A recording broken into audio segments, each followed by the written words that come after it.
starts with the budget insertions nga, and up to now, hindi pa natin nalalaman, hinihingi nga yung records ng small committee. Hindi makakuha, wala pala, nag-disappear. Tapos, nasan si Saldico? How come we haven't talked to him since July? Siya dapat ang makakaalam niyan. Bakit hindi pa uwiin dito? Marami naman hospital dito. Tapos, of course, inisip ng mga tao, you have the Speaker of the House. Imposible hindi niya alam kung ano nangyayari sa budget process. So, yun lang naman ang mga tanong ng mga tao dito. Gaya ng tanong ng maraming kababayan natin, yun din ang tanong ng karamihan natin mga kongresista. Bakit ba naglagay ng insertion ng flood control sa mga distrito na hindi naman nangangailangan? O kaya bakit naman sobra-sobra ang nilagay na flood control funds doon sa lugar na hindi naman ganun kalaki ang pangangailangan? So marami pong tanong. Gaya ng tanong ng taong bayan, yun din po ang tanong natin. But the fact remains that yung issue tungkol kay Saldico, I guess he will answer that at the right time, at the proper time. Pagbalik niya siguro dito, yung tao meron pong nararamdaman. And in fact, lumalis yan bago pa lumabas itong issue ito. If you recall, he resigned as chairman of the Committee on Appropriations and stated as one of the reasons his health, no? And he had to go somewhere to have it checked. And now, hanggang ngayon, nandun po siya. At as soon as makabalik yan, I am certain na sasagutin niya po lahat yan. Hindi naman papayag siguro kahit sino na ganyan-ganyan na lang silang siraan kung talagang wala namang patibay o katunayan o ebidensya, ba't naman sila papayag ng ganon? So again, sa parte naman ng ating speaker, yes, he was the speaker. He was at the time the head of the House in the issue of this insertion. But this is a 7,000 to 8,000 pages na dokumento. At lahat po yan, sinasabi, yung BICAM ang gumagawa. As far as the small committee naman is concerned, Ami, wala, ngayon ko lang narinig na merong small committee, no? At kung merong mang small committee, do you think this small committee will write a committee report? Since it is not provided in the process of the budget process, ba't tayo maglalagay ng committee report dyan? Ang committee report nando doon sa bicameral conference committee report.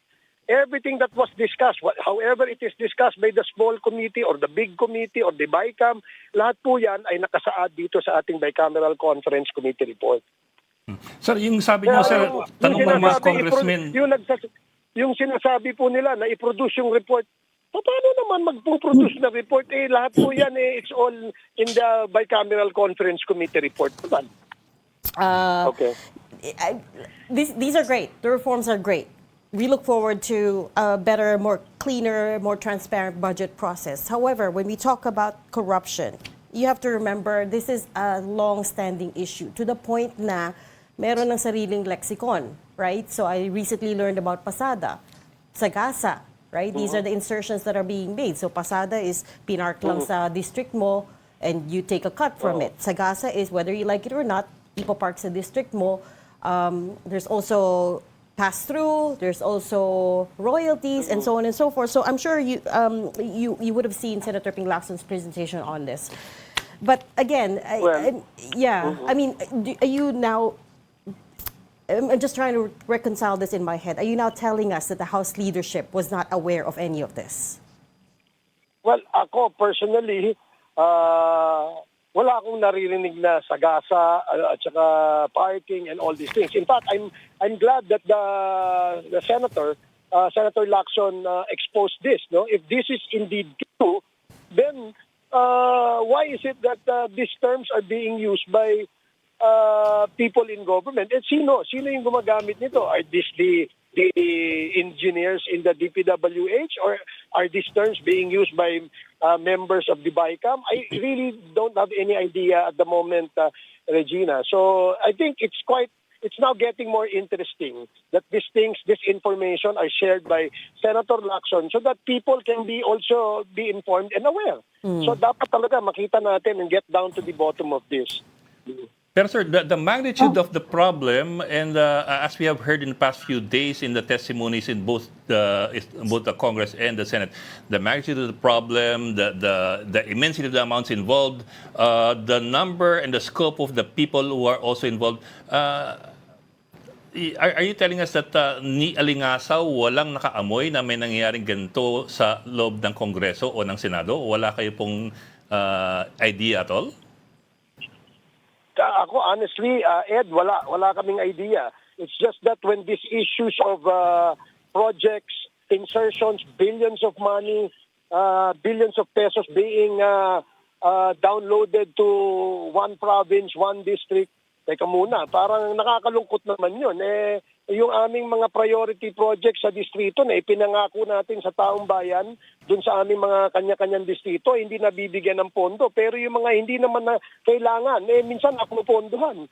Kaya nga, now is the time really to reform this budget process. And we want to inform the public kung paano ginagawa itong budget na ito. Nang sa ganon, maraming titingin, maraming tututok, maraming tititig dun sa proseso ng pagpapasa ng budget.